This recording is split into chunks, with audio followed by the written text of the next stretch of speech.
Thank you for coming. What I thought I would do was to give a more detailed overview of the scheme and in particular the application process. And then I would give a short presentation of a case study.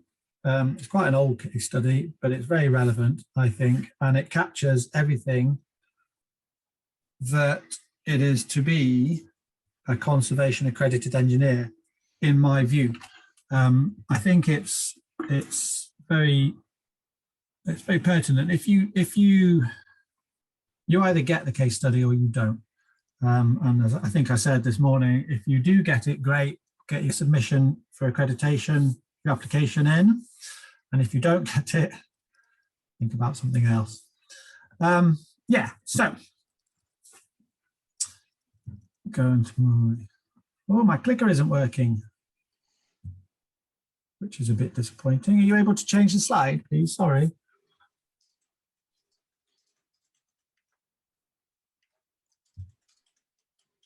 That's better. I don't know if that was me or if that was you. So anyway, the agenda for the first presentation is overview of CARE, an overview of the application process and how the assessment process has gone through, how you maintain your accreditation, because you do need to maintain it. You are re-accredited every 5 years.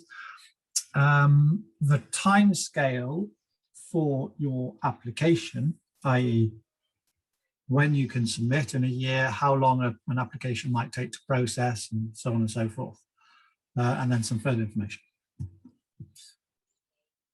Can I change slides again? My clicker's not, oh, that was me, maybe it was you. What is CARE? And apologies, this is a slight repeat of this morning's chat. CARE is the Conservation Accredited Register for Engineers. It was set up in 2003 to identify engineers skilled in conservation engineering, although I suppose one might argue that the very laudable trend for sustainability is at least as, what's the word, pertinent as you could call this. It's a conservation accredited scheme. It's a scheme for conservation engineers, but it's also a scheme for those engineers who are good at looking after the existing building stock. So it's at least as applicable to existing buildings as it is to historical buildings. Yeah, it's administered by the Institution of Civil Engineers and Structural Engineers. Can I change slide, please? Thank you.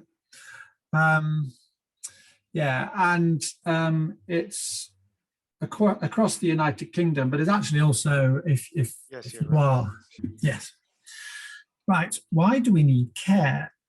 Well, it's obviously to raise the standard of conservation engineering across the industry, and is also, I think, in part to let people know that we are actually here, that there are people who are engineers who are sympathetic to existing buildings, who do have a love of existing buildings, and who do understand conservation philosophy. Obviously, we're there to promote education in conservation and also there to coordinate the opportunities that there are out there for engineers to learn about conservation. Because I think for the most part, it is, no, I won't say that. There's a heavy emphasis on architects as being the conservation accredited professionals, and you see why. I mean, typically they are the team leader, design team leader. But of course, with engineering structures, there isn't necessarily the need for an input of an architect. bridges, highways, marine structures and things, cranes. What's the crane in Belfast? Harland Wolff crane. Oh, I can't think of life. Anyway, but things like that, it is right and proper that the engineer leads them, and it is right in those projects, and it is right and proper that the engineer who leads those projects has, if you like, a verifiable conservation philosophy. Yes. Who is eligible? Anyone who is a chartered or incorporated engineer is eligible. It is a second, I'll say qualification, but that's probably the wrong word. It's a second qualification to your formal professional qualification as an engineer, as a chartered or an incorporated engineer. There is not an exam process per se, but there is a rigorous approval procedure to follow, and which for the most part is actually based on the experience that you have got over the years. Yeah.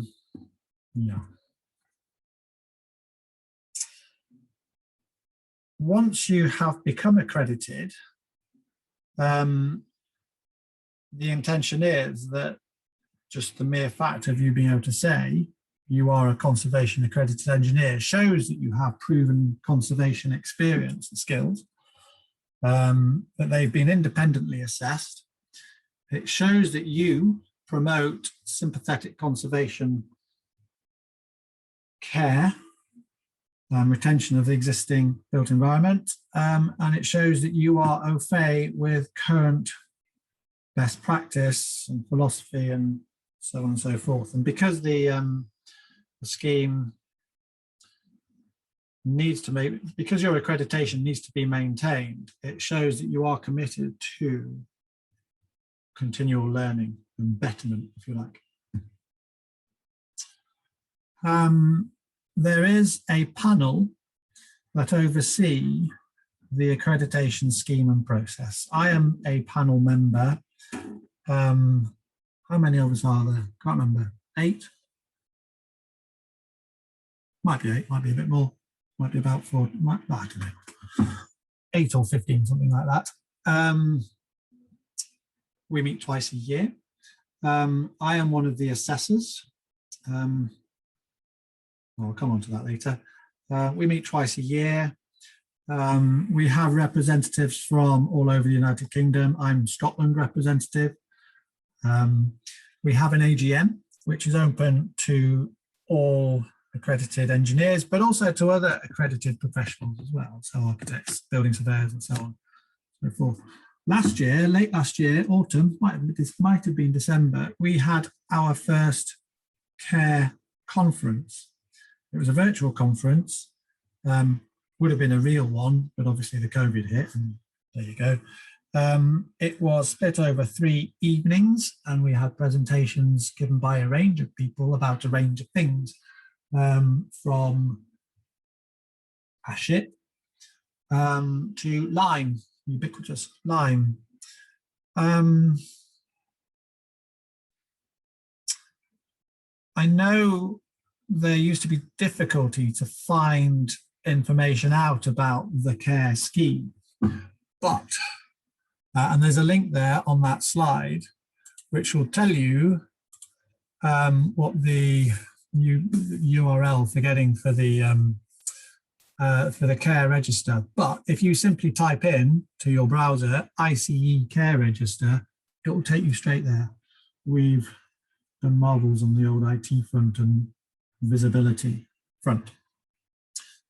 An important thing down at the bottom there, you are entitled to use the descriptor conservation accredited engineer, capitalized, after your signature in the same way that you would be chartered engineer, MI-Struct-T, MICE, what have you, afterwards.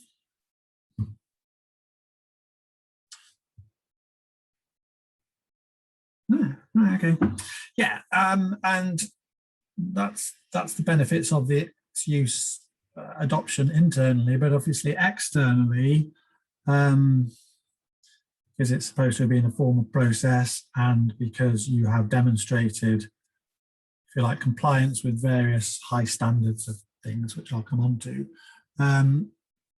Your being on the register will give the people you interact with confidence that you are the right person for the job, that you will give the right sort of advice to them as they seek to look after their historic thing. A few years ago, it was, I think, quite difficult for organizations to insist upon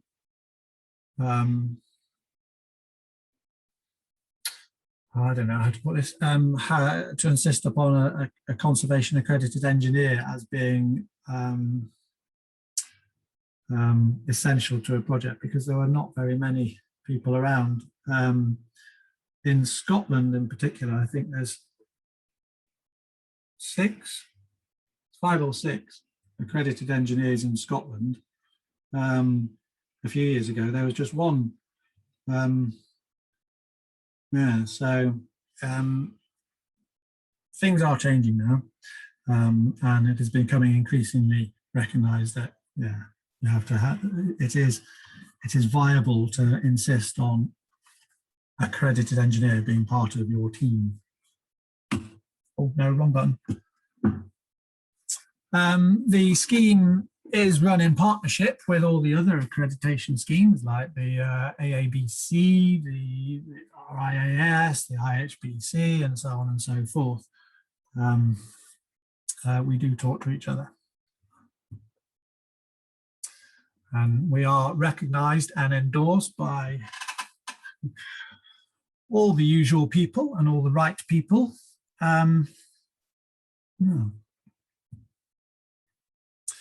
Right, I'll come on to now the actual application process. There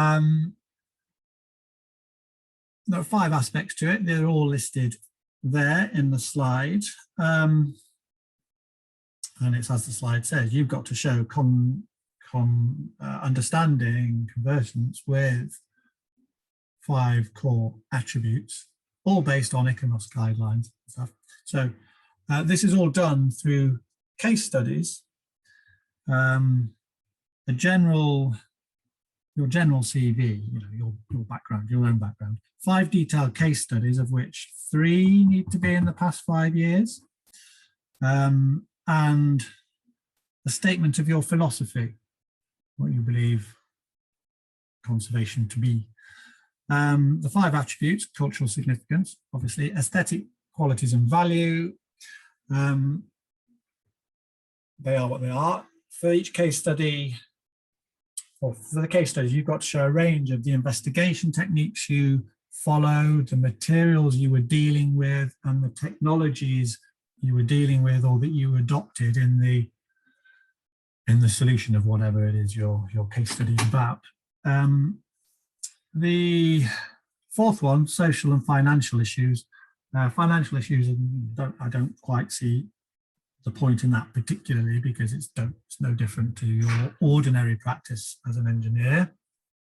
The social issues, yes, that is relevant, because obviously an historic thing does have arguably a higher social value than just a thing.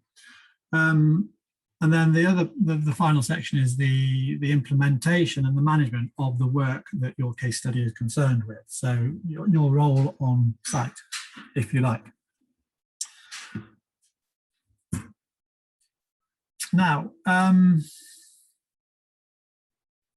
not necessary for every case study to demonstrate every aspect of the 5 attributes I've listed there. But over the full 5 case studies, there should be enough to show that you've covered all of those to one extent or another. Hold on a second. 1 second.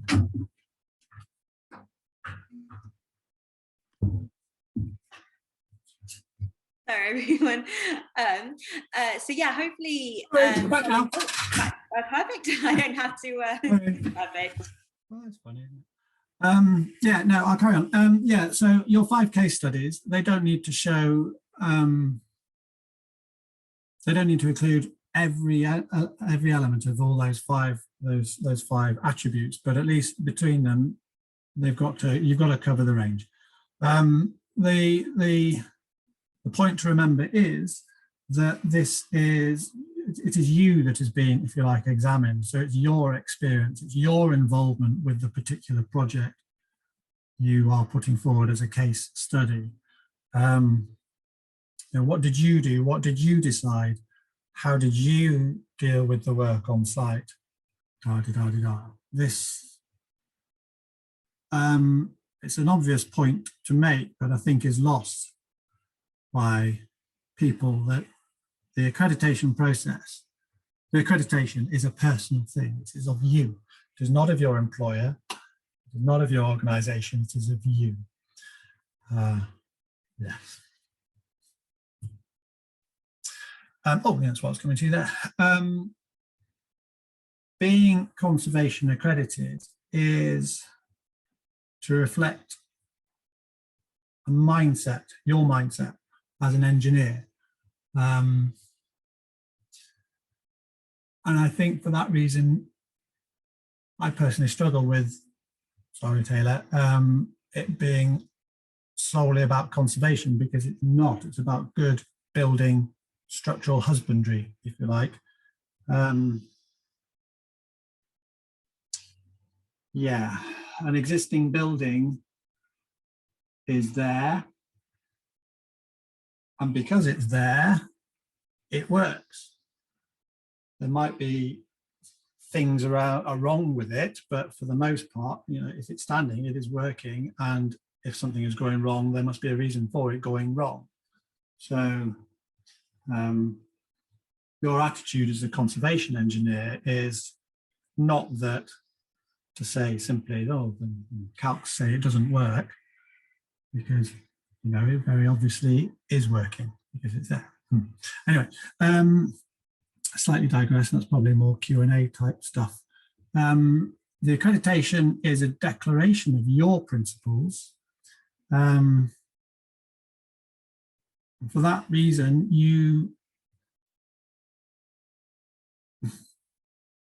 your client must be the building and not your client, if you like. You need to provide independent advice which can stand scrutiny. And that scrutiny may come from any person, organization. It's quite,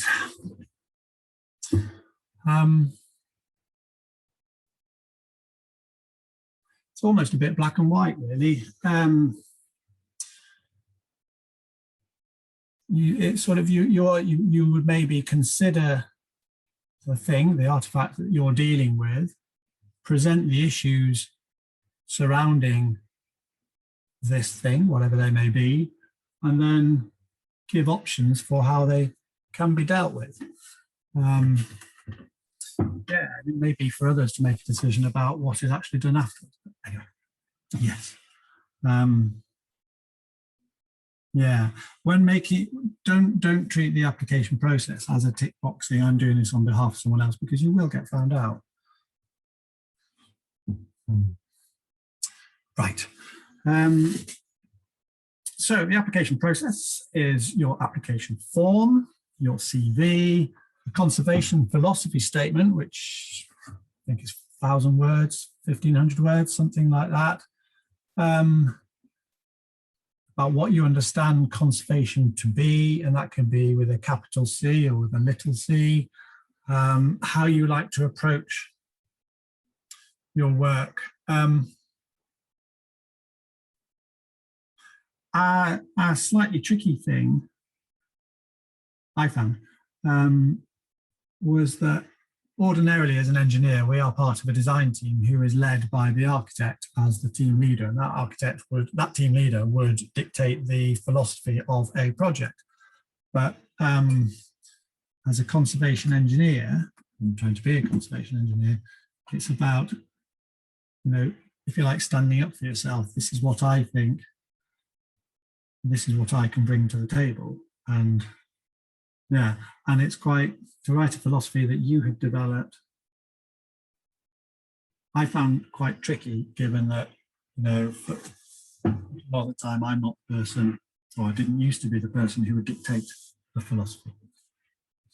Yeah, CPD records. CPD is where a lot of people are found wanting in their applications. I can't remember what it is now. I think it's something like 15 or 20 hours conservation related CPD a year. Might be wrong with those figures. I'll clarify that later. But yes, it's about conservation relevant stuff. It's not watching Time Team or anything like that. It's about going out there, learning about things. There's an application fee. I think the application fee at the moment is £250. There is a re-accreditation fee, which I think is £65. Yeah, and that's every 5 years. Right. Your application will be assessed initially by 3 people, 2 of whom will be accredited engineers, care assessors like myself. There'll be an external assessor who will be an architect or building surveyor, conservation accredited himself. Then there will be an interview, a personal interview, which will be led by, held between you and the 2 accredited engineers. Even before COVID, that was turning into a virtual process anyway. And there has been a couple of occasions where we've actually held the interview in person, but that's just because the logistics was easy. But for the most part, it's virtual. It would be limited to an hour. After that, there'll be a formal report done on the application and the interview. The recommendation is audited, and then the result is passed to the applicant. If the application is rejected at the time, it would be a qualified rejection with what we hope is very real, helpful advice about how to take things forward. We are increasingly finding that as more and more people make application to become a conservation engineer, there's more and more people whose day-to-day work is quite, what's the word? Concentrated on particular type of structure. And superficially, that means because someone only works with, I don't know, iron or something, and there are people out there who do only work with iron, railway bridges, for example, railway engines. They might not be able to, on the face of it, demonstrate compliance with all the attributes. But we recognise that it is not the impediment to becoming accepted that it once was, but it also should, in some ways, it should reflect how you present your case studies. We're not interested in big, glitzy, wow projects. Glasgow School of Art, that's going to be, Liz Davidson was talking about earlier this morning, that's going to be fertile ground for engineers submitting their applications. But yes, it's well, obviously very sad, but also an excellent project. But for something like that, we would not be interested in the whole. We would be interested in the particular part that you were dealing with. And there's no reason why the School of Art couldn't actually provide you with 5 case studies, because there's various materials that you're dealing with there, and there's various different approaches, issues that you have to deal with, which could give you the case studies, the range of case studies that you need. So anyway, if you are someone who is just working on highways or whatever, that is how to approach your application. Yes. Yeah, maintaining accreditation, I touched on this briefly. You obviously need to continue with your professional body as the chartered engineer that you are, or incorporated engineer that you are. There is a code of professional conduct that you need to conform with. This sort of comes back to what I was saying before about impartiality, I suppose, and that it's a personal accreditation and stick to your principles type thing. You do have to maintain your CPD, and you do have to pay the annual subscription fees, obviously. The revalidation process is it's a slimmed down version of the original application process. Basic revalidation form, a CV showing what you've been doing for the past 5 years, what conservation projects you've been working on for the past 5 years, and up-to-date CPD records. Now wrong date there. Those are the 2021 dates. We've tried to rationalize the application procedure. Previously, it was all a bit ad hoc. Applications would come in throughout the year and they try and process them throughout the year, but that became a bit unmanageable. And now what we're trying to do is get it down to 3 periods during the year. And the whole process to take around 2 months, 8 to 10 weeks, something like that. You may find that it takes a little bit longer. The reason for that is, for the most part, the fault of the actual assessors, because all the work is on the scheme is done in their own time. And if they are struggling with work commitments and what have you, that things like assessing applications falls by the wayside. It's not right, but it's a little bit sort of natural human behavior. So thing to do is, if you make an application, you haven't heard anything for a while, just chase up the register's coordinator. Yeah, on the screen there is the contact people, the contact details of people to speak with, and that's the key address there is registers@ice.org.uk. That is overseen by a real person, and they will get in touch with you. They will respond to you. There's questions, obviously, but maybe come to the end. But I had thought to do a case study, but well, are there any obvious questions right now? Taylor, over to you. Yeah, if people feel free to turn your camera on or turn your mic on if you'd like to ask a question.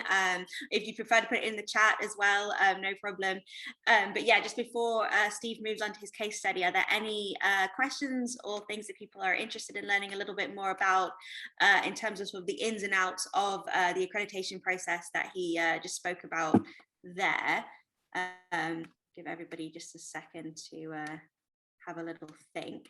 We also, obviously, we have time at the end as well if people want to sort of have a think, and then we can do a Q&A after Steve's talked about his case study, if people prefer to do that as well.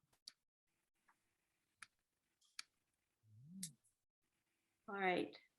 Well, it looks like you're going to get out of having to answer any tricky questions at the moment, Steve.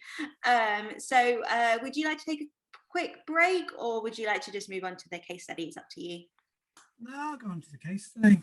Okay, perfect. We'll do that then. Great. what I would say is during the case study, if you do have any questions, just jump in, just raise your hand or what have you, because it's better that way, I find. Dialogue is better. Right, the case study. This is it. This is a building in London town. Oh, do I have a pointer? No, I don't. No one can see my cursor, can they? Oh, sorry. No, they won't be able to, Steve. Is that No. okay? Yeah, no, it's fine. I'll use my descriptive Okay. powers. Thanks. Right, okay. No, this is a project in London. It is there. This is Somerset House on the north bank of the Thames. It's been a while since I was there.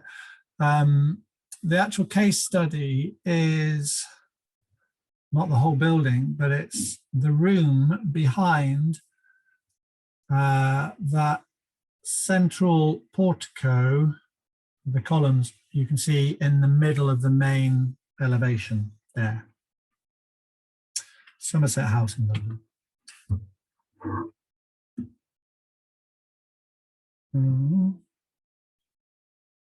Right. Same building from inside its courtyard. The view on the right there is looking again towards is the other side of that colonnaded room from the previous photo. The top left is how we found the space when we first got involved with the building. Now, what to say? Somerset House, built late 1700s as a government, by the government, as a government building. Over time, let's see, the space, the room behind those columns, double height, big space, double height space, a grand ballroom type thing. Over time, with it being government offices, the space had been colonized by civil servants, what have you, and lots of petitions have been installed, turning what was a nice big grand open space into pokey corridors, pokey rooms. When the government departments moved out, early 2000s, I think, this space was targeted as being an area which could be a good source of money for the new Somerset House Trust, something like that, I think. And there was a desire to remove all the partitions and offices and what have you and return it to its original splendor. That was started when the partitions were removed. This is looking at the top left-hand photo now. All these iron and steel rods were found embedded in the walls. Investigation showed that those were structural. They were actually hangers and were carrying the weight of the main floor. The room below that space is seen in the photo at the bottom left of my slide there. So a particularly fine space, historic plasterwork ceiling and what have you, and one which had been recently renewed. And there was no desire to interfere with that space. And also the advice that the trust had been given up to that point was that to remove those hangers, one would need to strengthen the floor and put in new steel beams and what have you, which would interfere with the space of the room below. So we were brought in essentially to give second opinion and as to what to do with this space. And so we did. And this is the story of that. So, as I say, we come along and this is what we are faced with: top left, bottom left.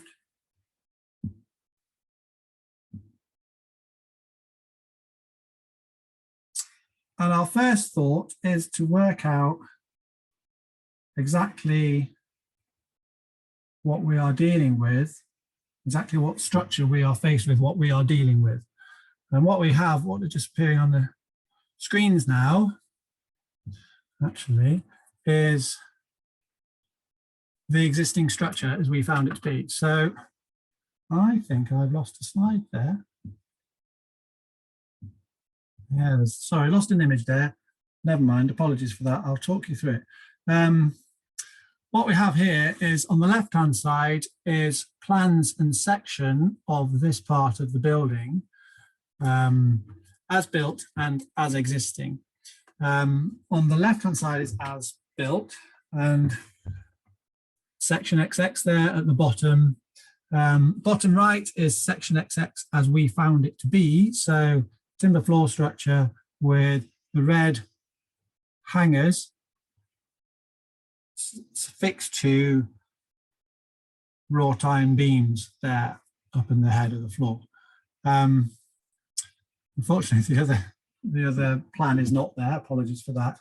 There are about, I think, 8 hangers going across the floor structure, completely in the way. Two different ages of hangers. There are some early steel hangers, and there are some wrought iron hangers as well.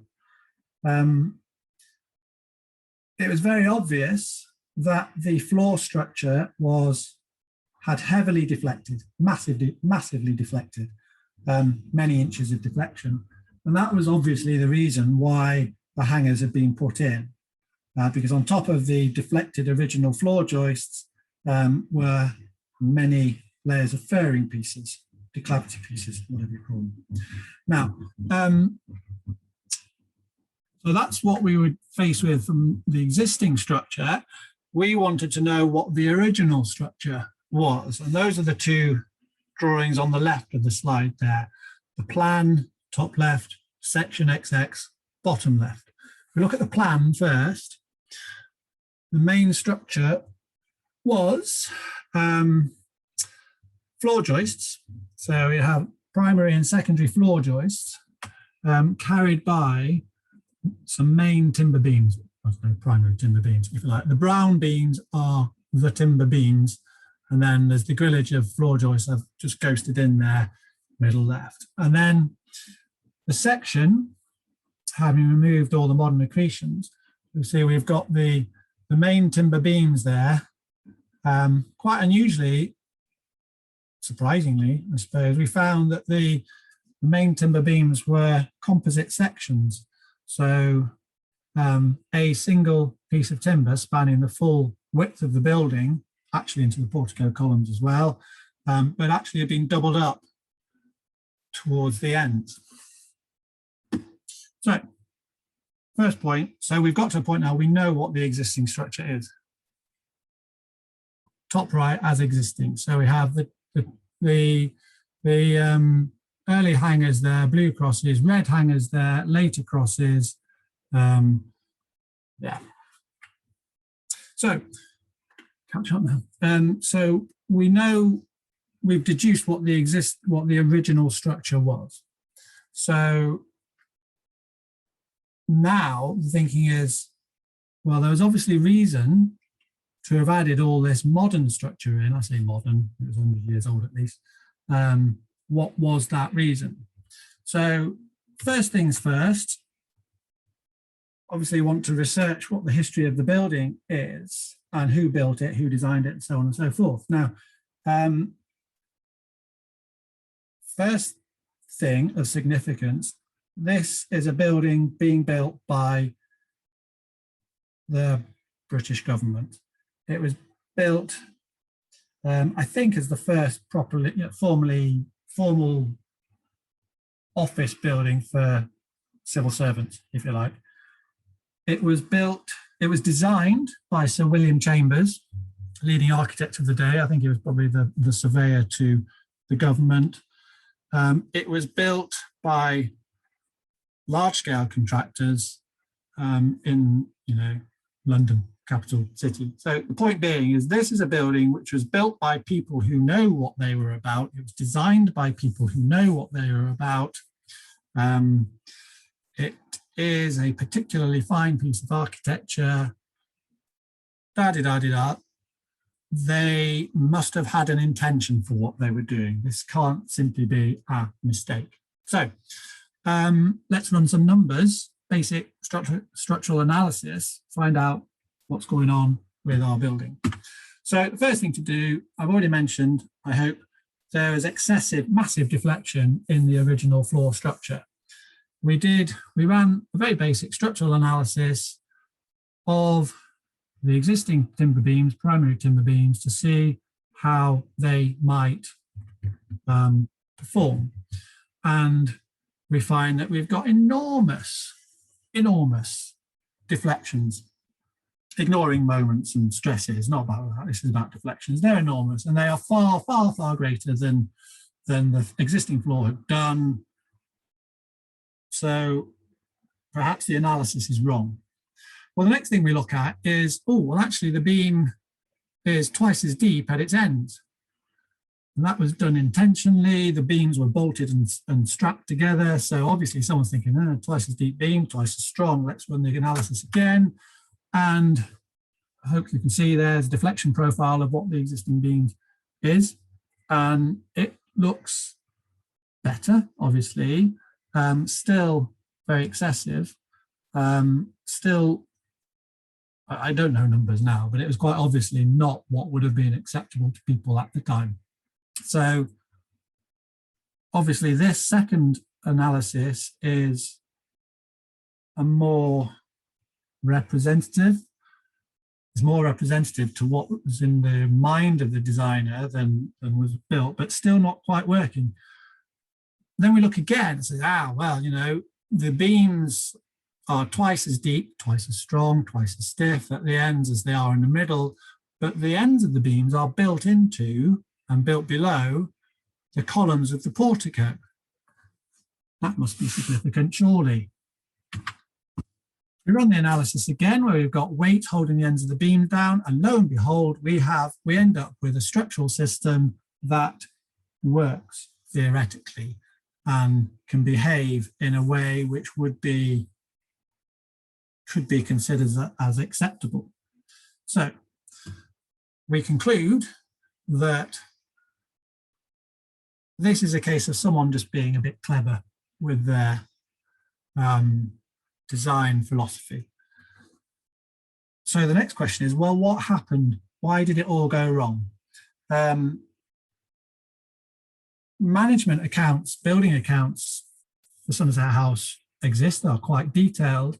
And from the building management accounts, it's clear that quite soon in the life of the building, people were concerned about how this floor was deflecting, was bending a lot. It was very lively and it was quite concerned to people.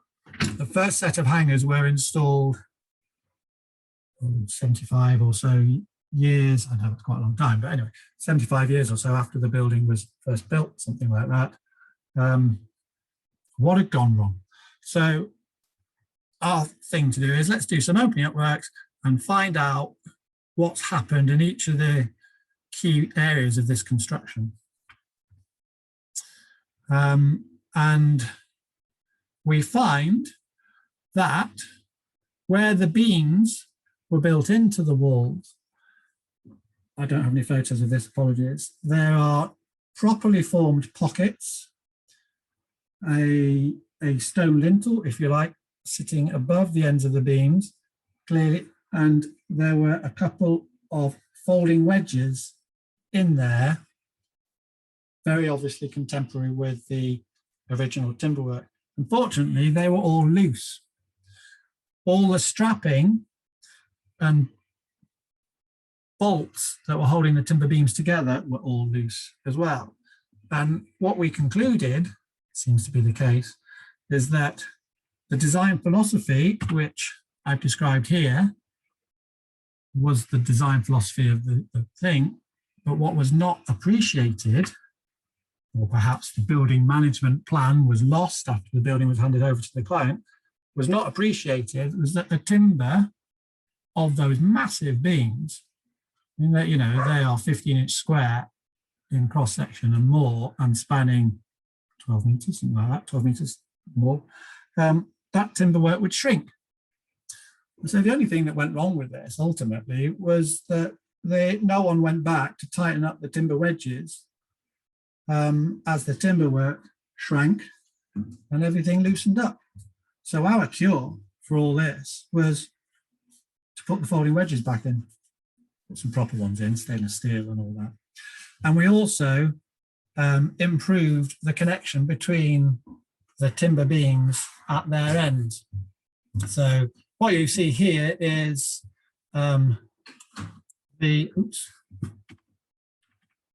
here's the new properly formed stainless steel folding wedges.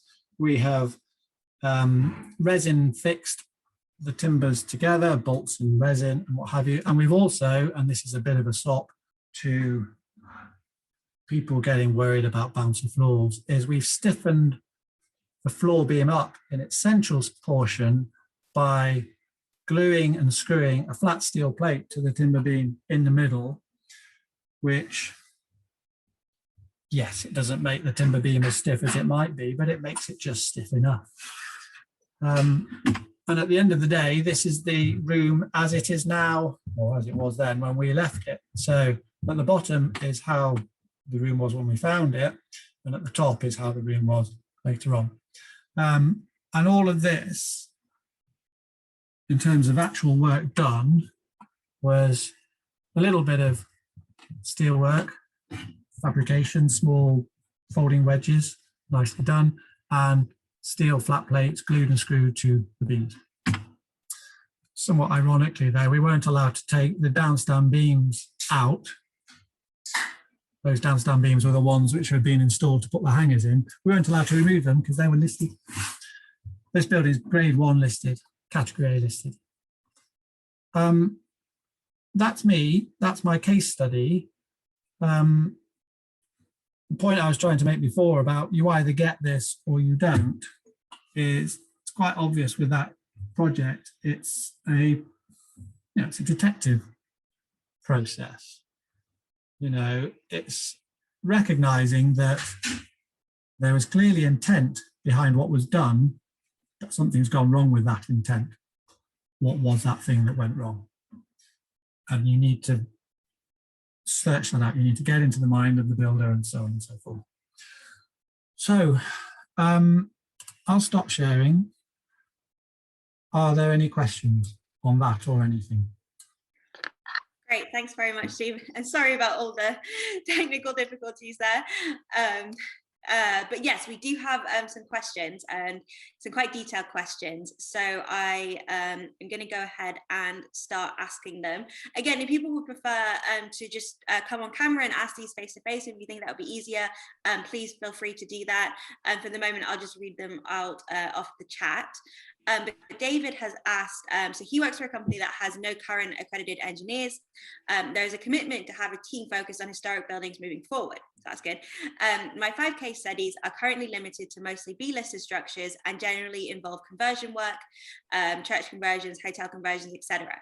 If the core values can be demonstrated within these 5 projects, are these sufficient in principle? So that's a question, I think, about what can we do in terms of making sure that case studies are the right case studies?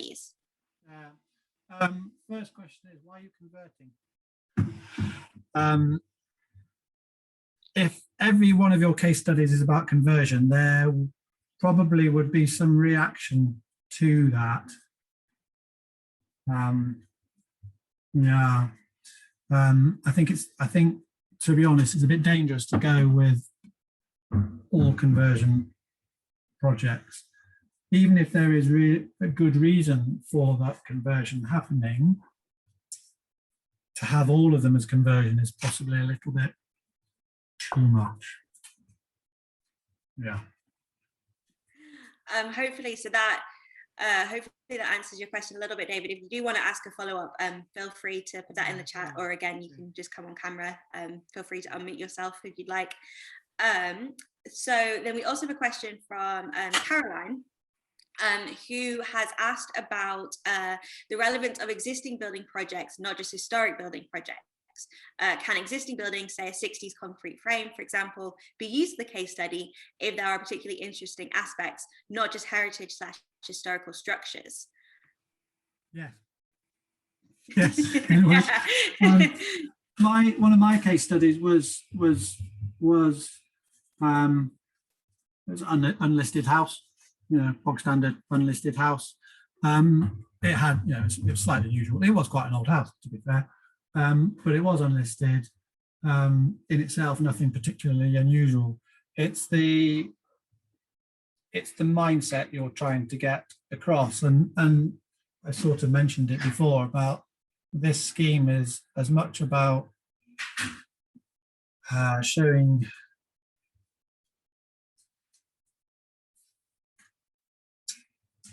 I'm not quite sure how to say this. It's working with existing building stock. Right? Just because something is old, whether it's listed or not, just because something is old doesn't mean to say it can't continue to be used. And given the current sustainability thing, as much as importance as anything else. So, in short, yes.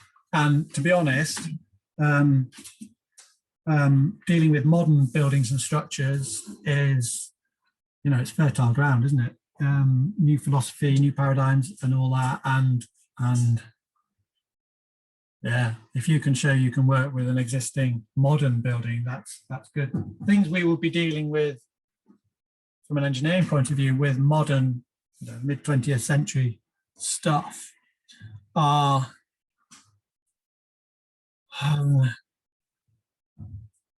the hardest thing. Some of the hardest buildings you have to deal with are buildings of the mid 20th century where you're dealing with engineers and architects, but engineers wanting to test their skills and produce a design and construction which is as efficient and as refined as possible.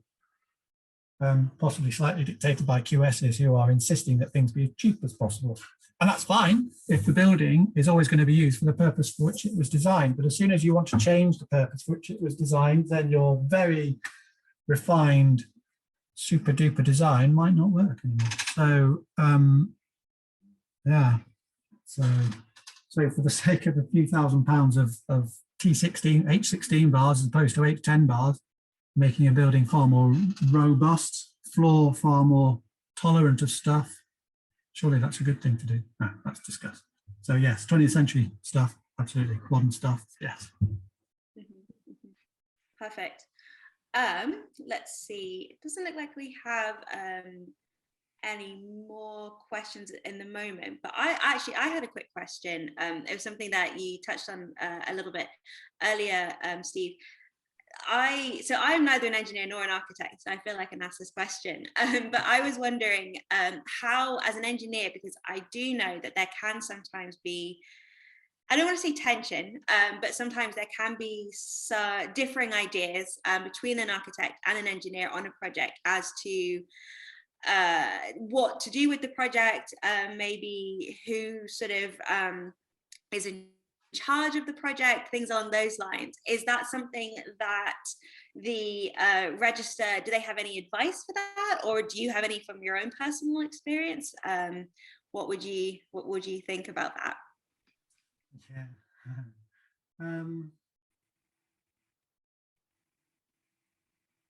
Well, gosh.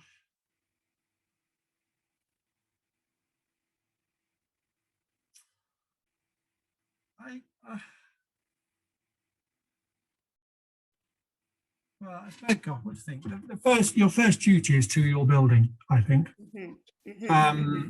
And yeah, hopefully your advice is being asked early in the whole scheme of things. So, you know, before critical decisions are being made, and therefore your input is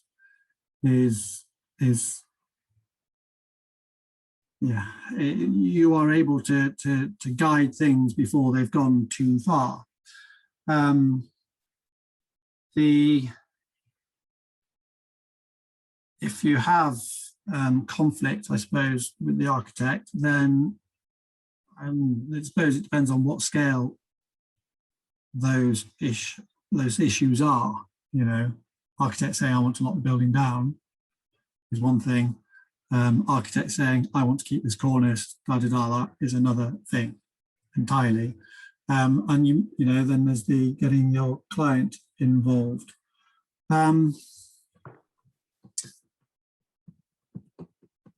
Hopefully, though, those sorts of fundamental issues will have been teased out before actually the design process starts.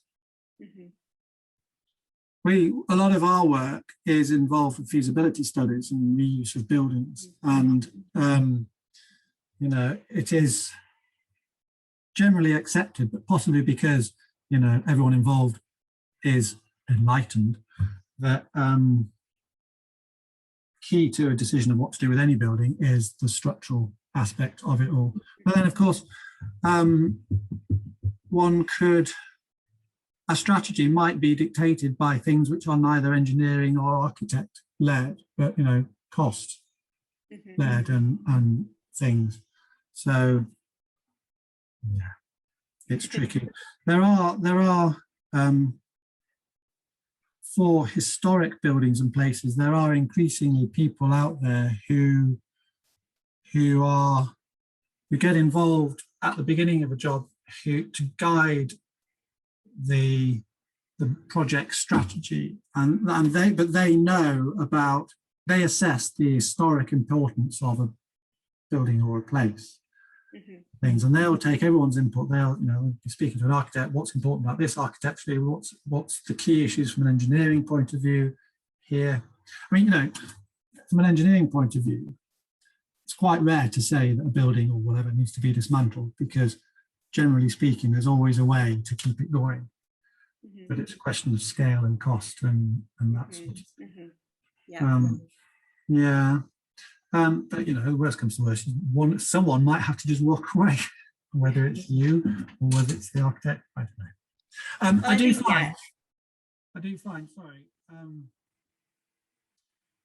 reporting and appraising a building with your conservation head on, I suppose, but this should really be the case in everyday use, is you have to build your logic up before presenting the conclusion. So you are, say you're commissioned to, you know, report on the condition of a particular building or a bridge or whatever. Go along. Hello, I was writing your report. We were appointed to do an engineering appraisal of this. This is what we saw. So your report, loads of photographs, look at this, that's the issue here, look at that, that's the issue here, and this signifies that, da-da-da-da-da. These are all the things I saw. This is a discussion of it. And the point being is that you are presenting and building up your logic. So by the time you actually present your conclusion, your reader has probably come to the same conclusion already. So you're walking people through it. And in that way, it tends to, people understand where you're coming from and they're on your side. Yeah. I don't know if that helps. No, I think, yeah, I mean, I think that's, you know, basically you've got to build it up based on evidence, and also at the end of the day, the fundamental responsibilities to the building. That's where your expertise should be directed. I did see, Ian, I saw that you had your hand up. So if you feel free to, oh, perfect. Yeah, you want to go ahead and ask your question? I'm actually an architect. I was just joining this session to get a bit of an insight of how the other side work. So yeah, it was good. Thanks for the presentation. At Somerset House, it was quite a sensitive response, and given that you'd used it as a case study, presumably you yourself weren't conservation accredited at that point. So I was wondering if there was someone with that training already sort of like part of your sort of design team, whether it was the engineer or was it other consultants that were steering the sensitivity in it, and or was it even just the listing and the statutory sort of restrictions? Well, I was just a kid, if you like, when that one was on. So I present it because I think that's just the pinnacle of it. It was my partner in charge who was the one who's actually dealing with that, and we were just there working at his behest. So that wasn't a case study which I presented for my own accreditation. That's just a case study. No, that is, yes, we were the only consultant involved with that project. We, the engineers, we were the only consultant. We were brought on by the trust, the client, because they're at a bit of a loose end, because all their other consultants had been saying the only way to get rid of these hangars is to put in big steel beams or whatever. And well, the practice that I was working at the time did that were just known to be pragmatic engineers, if you like. The engineer in charge was not conservation accredited at the time. He is now, but he was not then, but just someone who is pragmatic. You know, it's what I was saying about mindset is, you know, this is Somerset House. Like the equivalent would be, I'm not going to say the Scottish Parliament building because that's had its problems, but you know, it's a building built by a government, designed by the top people of the day, built by the top people of the day, with no expense spared. You know, people did this who knew what they were doing. There was obviously intention here. So what was that intention? And it's just, yeah, it's the mindset that you either, that's how you think every time, every day, or you don't. Yeah. And I guess it also demonstrates a level of kind of enlightenment that you have a care to discover that, rather than simply just doubling up all the joists and just sort of minimizing your time spent on it. So it's and I guess that's potentially where the difference lies in the sensitivity to the existing building, rather than just simply taking a response that is possibly more convenient and less suited. I mean, it's true to say that, you know, there was no fees there it's time charge, that job. So there was no pressure on the fee. So because the client recognized that, yes, you might be paying boards to sit in an office and spend lots of time and charge lots of money for thinking about this, but the benefit of doing all that is that he has to spend a whole lot less money on paying someone to do something on site. So you know, it's recognizing the benefit in the intellectual time, if you like, than anything else. And I mean, yes, that is a high-end example, but the benefits of it just trickle through, because, you know, you just, I suppose with experience, you just recognize that, hang on, you know, something's wrong here. That's where your thing is going to be wrong. It's, you know, just to zone in and to look at what a particular thing might be. Also to know that actually a thing may have behaved in a certain way, but actually, so what? It doesn't really matter. It just has. Live with it. Type thing. There's a whole, you know, modern, we people nowadays are a whole lot more intolerant of things not being perfect than they used to be back in the day. So, you know, it's recognizing that. So yeah, I think I take your point, but also it filters down. That sort of experience, it filters down, and yeah. Thank you. That helps. I'm coming back to the question of earlier on about whether 5 case studies based on conversion could be acceptable. I do struggle with it a little bit, because why is the conversion there? I think if you are going to do all 5 case studies as conversions, there need to be good reasons for them. Yeah. Yeah. Hi, Steve. Can you hear me? Hi, yeah. Hi, it's David Gallagher, the person that did the question. Yeah, I just thought I should pipe up. Yeah, I mean, I think at the moment I've probably got 3 or 4 of them that would be conversions. I mean, 2 of them would be churches being converted into accommodation. One technically wasn't a conversion. It was a hotel originally. Then it was converted to offices, but was being converted back to a hotel. So there's an argument there to say we were restoring it, and it was 2 lots of reviewing kind of the original archive drawings, but also what they did in the 80s when they put a concrete frame in the middle of the existing structure. So I'm hoping that would be a pretty good example. And then there's one that's it was Murchison House in Edinburgh, which is it's a concrete frame university building. So it's a modern B-listed building. It was the old Geosciences, and it's quite a crazy looking thing, but that was all hollow rib slabs. So I think from what you're saying, it doesn't matter too much that it's relatively modern, but it's understanding the efforts that you've put into to appreciate what the existing structure is and what you need to.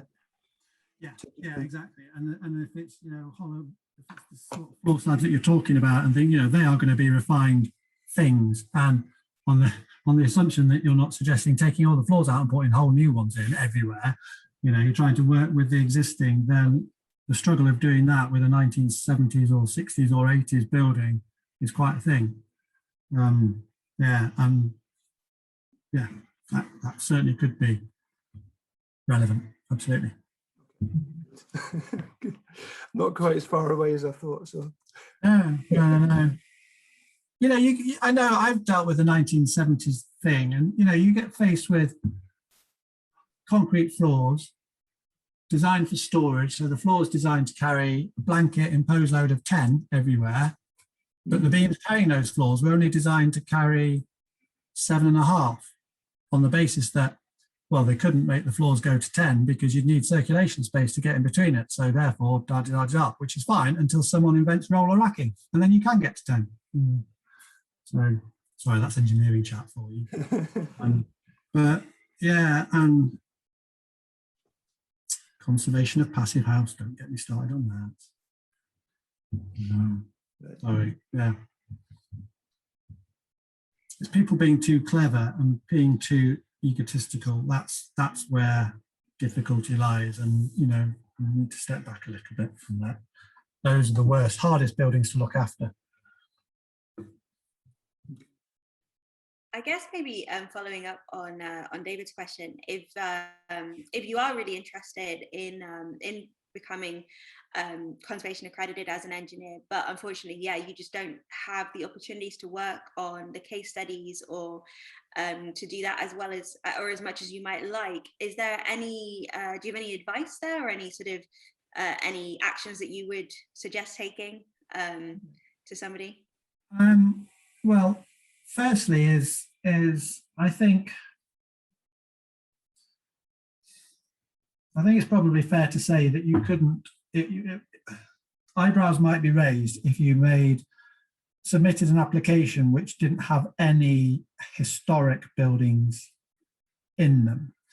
But I don't think that eyebrows would be raised too far if 2 or 3 of them weren't historic buildings, because it's about the mindset. So I think reevaluate what projects you're working on, and if you are working with working with existing building stock, then that could be relevant. What are you doing with that existing building stock? It's less about converting or extending existing building stock, but if you are working with maintaining their use, yeah, that would be relevant. But ultimately, you might have to think about moving to or seeking sort of different projects that you work on, either through a different employer or through your own employer, and say, I want to work with this. And I mean, I was quite lucky that I worked for practices that actually were known for working with existing buildings, but also worked with architects a lot. They worked on architect-led projects rather than civil engineering projects, because you get the design aspect to it. I also think that, you know, where you are can help as well. You know, we're in Edinburgh, and you know, there's excellent building stock in Edinburgh from all phases of construction, you know, super old to very modern, and the same with Glasgow and things. And if you're working with practices that work with those buildings, you will get the experience you need, I think. But I think working in a practice which works with architects helps enormously. It does help enormously, especially good architects, because, you know, their philosophy will rub off on you and things.